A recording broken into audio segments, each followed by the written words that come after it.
Hey guys, and welcome back to another Axel 72 video, and in today's video I've got another interview, and today I'm joined by Francy Luzoho. How are you, my friend? I'm good, Champ. I'm good. Hopefully Thank I you for didn't having me. mess up your name or anything. No, you got to be it. So far, out of the most interviews that I've had, like all three of you actually got it right. Do you Oh know what I mean? right. So it's good that people are getting the hang of it now. Yeah, great, okay. So you're a 5-1 super lightweight boxer, And and we're just gonna go back to the start of the career, start of your career, and the question which I'll always ask anybody that comes on, just because it's a good start question. Who inspired you to get into boxing? it'd be the man himself, Roy Jones Jr. Yeah. You know what a legend, what a performer, what a boxer as well. You know what I mean? He's the only fighter for me that actually inspires me till this day now. That I still watch and get inspiration from. Yeah, what a great fighter, and I mean, I wasn't personally around too much in his generation, but I know he did leave a big mark on a lot of people. Oh, massive, Mark. Like he did it all. He had the razzmatazz, he had the charisma, he had everything. The way he walked out in suits, in performance, and then he brought that into the ring. Like, how could you not, consider him a legend? Like he did something that was unheard of at the time, and he took it to the next level. And that's the blueprint that I kind of draw from. His entrance, his charisma, his personality, having two different personas when it comes to fighting. Do you know what I mean? And bar the rapping part, I won't be doing that one. So I mean, everything else, I'll try. yeah, it seems My like little a bit of couple of fighters I've seen that have gone in down that career. I mean, it's not for everybody. yeah. Nah, it wouldn't be my thing. You know what I mean? It's too cringy for me anyway. Yeah, fair enough. So why did you get into boxing? Originally, I was playing football at the time, and then I was in a freak accident in a way, playing football in the yard as you do with your mates, and I got tackled with a 2-foot tackle, and long story short, I ended up tearing my quad Wow. on Okay. the left leg. So I was out for 3 or 4 months. So you're looking at like 3 months recovery, a month of rehabilitation and everything else. And in during those times, I was down, I was depressed because all I knew was sports. I played rugby, I played Gaelic, I played hurling, I played everything. So there's not one thing I didn't do. And then football for me was my passion. I always believed I was gonna, excel in the sport and go to England and play for these big teams like Manchester United. Do you know what I mean? Even though they probably be looking for a player like me right now. So Probably. yeah, but so I was watching a game because my hero in football is Ronaldinho. Right. As you can see, same kind of personality, charisma, Yeah. flamboyant, everything. So I was looking at him to kind of get inspiration and how to improve my game, and then that's when the YouTube ad started recently popping up when it was relatively new, and then I ended up clicking on it by accident, and it brought me to ads of Roy Jones Jr. Oh. training, hit some of his fights, his highlight fights, and then out of nowhere, 15 minutes became 2 hours, 2 hours became three, became four, and then I'm sitting there in the dark in the living room at midnight watching his fights, watching his documentary, watching how he got robbed in the Olympics, and I just got hooked, and I was like, wow, do you know what I mean? And I was like, I have to try this. I really have to try this. And then I went into the boxing gym and tested my mettle, tested who I am as a man and what I have in me, and I got hooked. My first dig made me get hooked, and that shows I was screw loose. Well, to be fair, that story is like a very unique story. I doubt many people have had a similar kind of experience to you in that way. Yeah, it's weird because I came to the sport late. I came to the sport at 18. That's when I really took it on competitively, like going into the novices and going into the Celtic Box Cup. I took what before that, when I was injured, I was about 16, and then 17 when everything was okay. I kind of decided to follow the boxing route. I dedicated myself a full year, Christmases, birthdays, everything. I missed everything and just focused on my craft, studied, watched tape, did drills, and that's all training myself before I stepped into a gym. And that's when I decided to step into a gym, and I stepped into the gym, and I think my first gym was a pro gym. I think it was up in Pascal's, over here. And from there, I ended up in an amateur because I didn't really know much about anything that the transition from amateur to professional. All I knew was train, perfect myself, watch the likes of Stephen Ormond, watch the likes of Stephen Collins Jr. and Spike O'Sullivan, how they trained and how they prepared for camp, and then just was a student of the game. And then when I got introduced to Arbor Hill, and that's when I went to Arbor Hill, and then I had to be a student of the game of the amateur style and pick up my craft and really start from scratch and learn the basics and really build myself up to that kind of occasion. Yeah, I mean, that was kind of my next question on the fact of you did start quite late as 18, getting actually in the ring. So, I mean, the fact of, because I think I'm right in saying you had 35 amateur fights. Yeah. So to still kind of have them, like, you still got good experience in the amateurs. A lot of people would have, if they'd started late, they would have just kind of rushed through the amateurs a bit, and you definitely got the experience. And I was just kind of wondering, like, is your game plan always just been to take it slow? Because I didn't know, I was relatively new to the game and I didn't really know much. All I knew was I had to kind of test myself with different champions and different fighters. So thanks to Arbor Hill and St. Michael's as well, they brought me to different shows, different gyms from sparring, All Ireland champions, Leinster champions, even novice champions, to get the experience that I needed to better myself and find me who I am and really test myself in occasions. And when it was time to enter these novices, for me, the 3 novices which I won consecutively was kind of saying, right, what I did was the right move, and then from there going to the Leinsters, and then from there going to the Celtic Box Cup, and then from there going to the All Irelands as well. It was kind of a blessing in a way, because it prepared me for what I've gone through now in the professional ranks. So I didn't really look on it much at the time because I was focused about bettering myself. I didn't really say, oh, I need to go pro, I need to go pro. For me, pro was like, I have to be really good to become a pro. I have to earn my stripes. I have to earn my medal. It's like a game. You have to accomplish this stage to go to this stage. If you don't accomplish it, you're staying on that stage unless you make it easier for yourself. But in boxing, there's no easy, but everything's hard. So I said to myself, let me stay, graft, learn my experience, and spar different people, multiple people that are champions, and really test myself. And look, you get your head, battered sometimes you don't get it your way, but you learn more from failure than success, because success makes you cocky, but failure humbles you and shows you the direction you have to go. And I'm blessed for all the amateur coaches I had and people I met along the way that gave me that experience. Steve Norman, like I said, Stephen Collins Jr., the Tony Browns, the Ryan O'Rourke's, the Tyrone Knowles, everyone, even Chris Aston. Over the years, so many people that I can't, I met so many people in the sport. It's crazy. For a person like me, people call me the dark horse. I came out of nowhere, so they didn't really expect much from me. And to be proven people wrong continuously is a blessing. Do you know what I mean? I leave it up to God and I just keep doing what I'm doing. Yeah, it seems like you do have a very good mindset in the way of just kind of keeping yourself grounded. Yeah, you have to in this sport, because boxing is God forgive me for saying this, she can be a bitch. Now, if you get carried away, she will put you back in your place. So you always have to humble yourself. When you come from humble beginnings, make sure you always bring that into the ring as well. Yeah. You can have that aggression of, you want to put your opponent away because you want to show what you're about. But always have that humble, because I came from, Weeabex and hot water. Do you know what I mean? I didn't come from golden spoon, silver spoon, or even a bronze spoon. Yeah. Do you know what I mean? So it's one of those where my mom always instilled in me, you have to remember where you come from, because that's what's going to get you through most of these fights, is that determination, the grit, knowing that you came from nothing and you had nothing from the start with. So when people slate you or say something about you or say you're not going to achieve this, you're not going to grasp this, or if people that you've come up with are signing these big contracts, you just have to say to yourself, my time is coming, and when it does, I'm going to outshine everyone. And that's when everyone starts jumping on the bandwagon. So I'm happy. You know what I mean?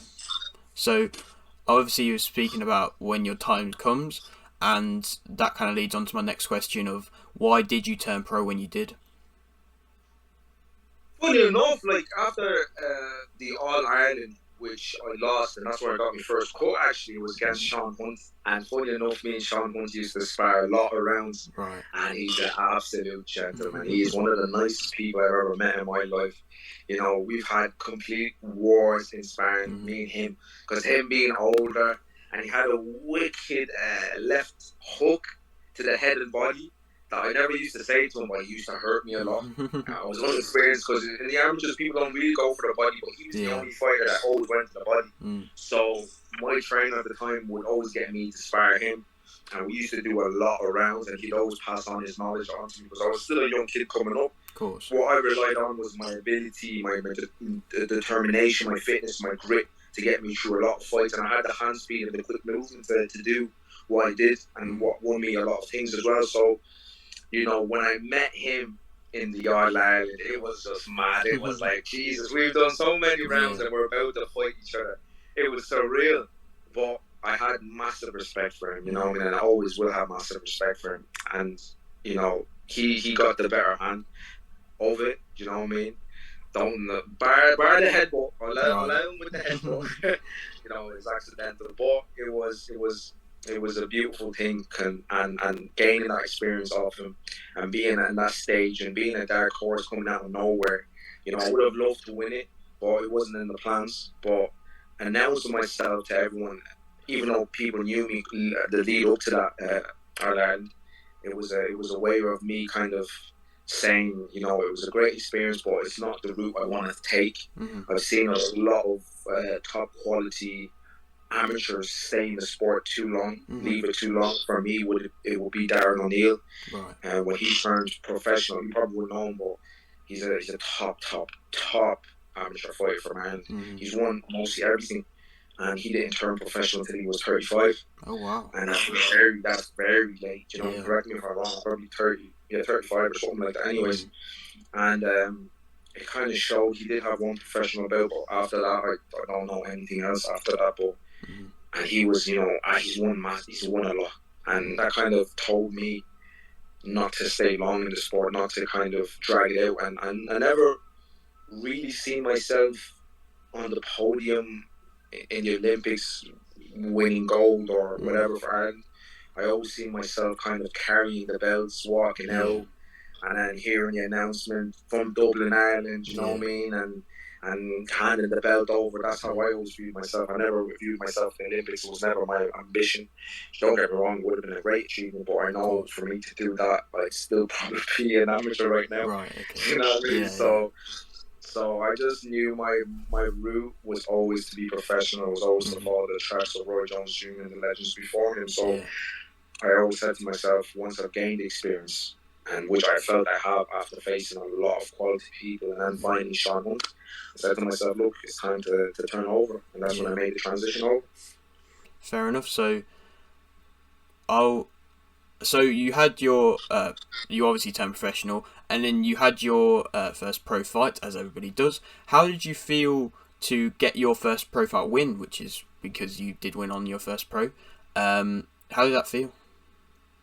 It was surreal. It's like again, you're announcing yourself. It's like the reset button. You leave the amateurs and you're going to a pro. Nobody knows it, because amateur and pros is two different worlds. The amateur scene, your name gets around quicker when you spar more people, but the pro scene is so massive, so vast, that you really need, in some way, if you're not making statements, you actually go under the radar. And I always said to myself, when I'm coming out, I'm following Roy Jones Jr. blueprint. I'm coming out with entertainment. I'm going to give people their money's worth, because people are paying their hard-earned cash to come and watch me. And it made me feel proud, because I had a lot of people come out for me. So I was going to make this announcement to the scene, a big, massive one. And then when my promoter at the time got me, Sam Jones, was 6-1 at the time, people got drawn to my fight. They were like, this kid is mad. It's unheard of. Nobody does that. Fights at 6-1. Probably, I don't even say, not even now they do that, to be honest. So for me, on my debut to fight at 6-1 and stop him in the third round, and also have an entrance with a live performer. May I add, the first promoter, performer in Irish boxing history to walk out. So nobody else has done it. So that in itself was history for me. Yeah. Like, and to be part of that and to actually make that happen shows I was destined to be a professional and kind of, for me personally, kind of wave the flag for Ireland. You know, being black and being Irish, it was kind of a way of saying, look, I'm here and I'm ready to show the world what I'm about and where I come from.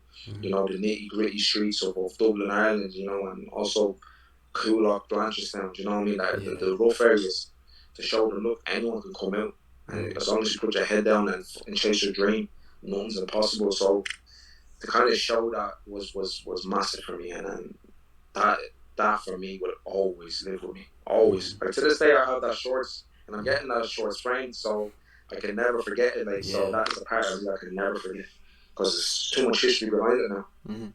So obviously you did get your first pro win, but unfortunately you did get your defeat right after that in your next fight. How tough was it to bounce back after that?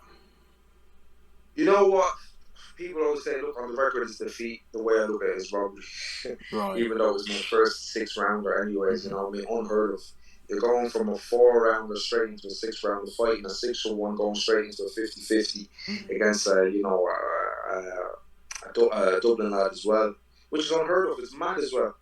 So it just showed what I was about, and going into it, which I felt I won either way. But look, the referee chose him. Respect that at the end of the day. But bouncing back from it was really hard. It really tested me mentally, spiritually.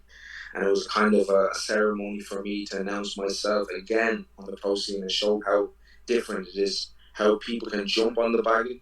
You can have everyone can jump on the bandwagon and shout the name and scream the name and be all for you. But once you lose, how you can literally count the amount of people that is in your corner is amazing. I seen a lot of snakes that day that I had to get rid of. I seen a lot of people that were only on it for the bandwagon, and I seen a lot of people that really supported me and showed they really wanted me to do the best. And I seen who my true family and friends are. Do you know what I mean? So it was a blessing in disguise that I would always hold close to my heart.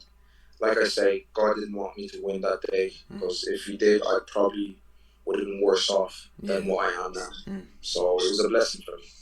All right. I mean, it seems like you have a great mindset, like I said, to just kind of keep focused. I mean, I said you were grounded before, and like I can also see that you're being able to find your inner kind of peace and keep focused on what you wanted to achieve. Yeah, 100%. The sport, it can eat you all up and spit you back out, and it wouldn't care a toss. So the only thing you walk in is with the honor you have, the respect, and the humility that you have as well as a person. Because at the end of the day, if you let people change you, then you're the one to blame, because you're letting people change you. So at the end of the day, you can only stay true to yourself, because this sport is dangerous. You never know what could happen. So you want to be authentic as much, and if people rock with you, they rock with you. If they don't, they don't. At the end of the day, it starts with you and ends with you. If I was packing it in today, then it's me packing it in, and only people can come over and say, look, I wish you went on further, and those are the true people, and others will just have a celebration of you packing it in. So like I said, the sport is cruel. It's very cruel. It's one of the hardest sports in the world, but to make it a bit easier, you have to stay true to yourself. Once you're true to yourself, you go a lot further than being fake and being what people want you to be, because at the end of the day, it's only you that starts it and only you that ends it. So unfortunately, it seems like my camera is not too far away from dying. I'm really enjoying this chat. You're really kind of like giving me good knowledge. So I'll just kind of I'll give it like three more questions, and hopefully my camera doesn't die. No problem. No, 100%. So I'll say so. Yeah. So yeah, obviously you then went on a 4-win streak, am I right, or 3 or 4-win streak after you got that defeat. 4, and I just was wondering, how tough was your last fight? Oh wow! I'll give God forgive me for saying this again. I don't know if I'm allowed to curse, but this bastard was a tough one. Yeah, you can curse. He was a tough one. I'll give him that, and that's my coach. He says he will never give me someone easy. He'll give me something that will always test me in the weak areas that he feels is weak, and he'll see how I overcome it. And he gave me someone that really came game, especially after having 2 opponents pulled out. One with a cut, one saying I was awkward, that fought on the same day, chose to fight someone else, but I didn't want to fight me. So it says a lot. Yeah. You know what I mean? But I'm happy it went that way because I got someone that really came to win, and I have massive respect for him for trying to come and win and giving it his all.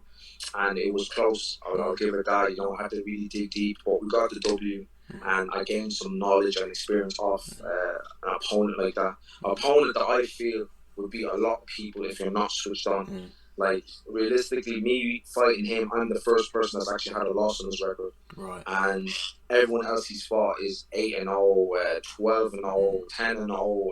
These are good people. Yeah. And every single one of them that he's faced is only a point or 2 point difference. Yeah. So it shows how tough he is, like how really game. And he's bet someone already. He's bet, I think it was a 6-1. No, sorry, not 6-1. A 6-0 fighter, or I think an 8-0 fighter. I'm not too sure, but he's beating someone else unbeaten, has a better record than. Do you know what I mean? So it shows that this guy is game, and he comes to fight. So anyone that faces him next, please switch on. He's a great man and a great fighter as well.